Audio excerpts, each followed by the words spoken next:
Welcome to our continuing series Questions and Answers from the works of Sri Aurobindo and the Mother.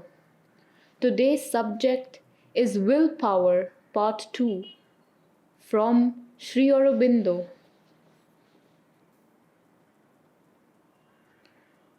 Once the Chinese have made up their minds to this revolution, they are likely to carry it out with the greatest possible completeness, business-like method, effective organization, and the least possible waste and friction.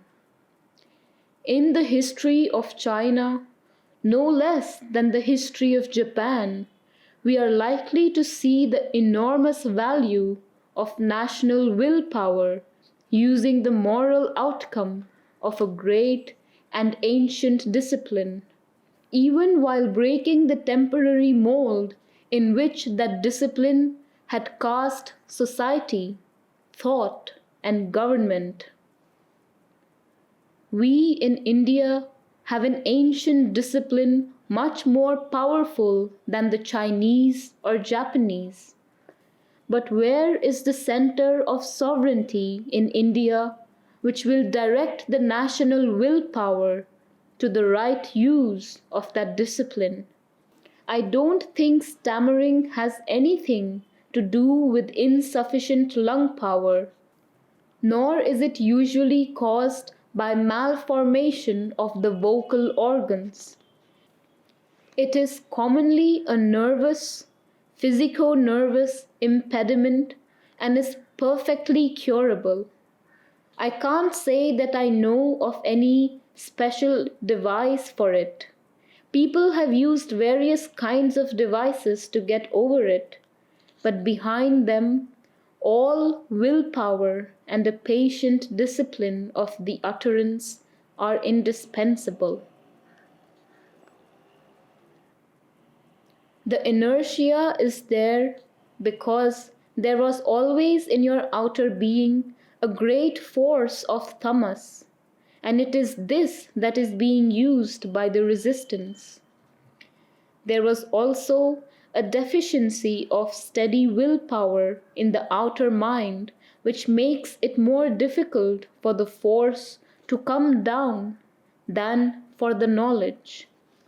When you are entirely open, the force can act on the sciatica and it lessens or disappears.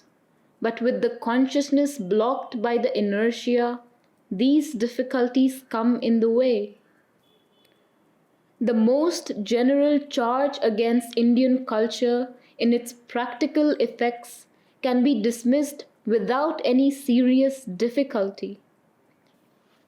The critic with whom I have to deal has in fact spoiled his case by the spirit of frantic exaggeration in which he writes. To say that there has been no great or vivid activity of life in India, that she has had no great personalities with the mythical exception of Buddha and the other pale exception of Ashoka, that she has never shown any willpower and never done any great thing, is so contrary to all the facts of history that only a devil's advocate in search of a case could advance it at all or put it with that crude vehemence. India has lived and lived greatly. Whatever judgment one may pass on her ideas and institutions. But these things are, it may be said, the things of the mind, and the intellect, imagination, and aesthetic mind of India may have been creatively active, but yet her outward life depressed, dull, poor, gloomy with the hues of asceticism, void of willpower and personality, ineffective, null. That would be a hard proposition to swallow, for literature, art, and science do not flourish in a void of life. But here too, what are the facts? India has not only had the long roll of her great saints, sages, thinkers, religious founders, poets, creators, scientists, scholars, legists.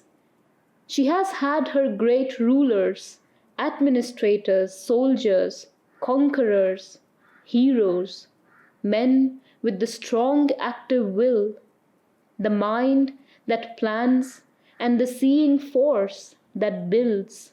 She has warred and ruled, traded and colonized, and spread her civilization, built polities, and organized communities and societies, done all that makes the outward activity of great peoples.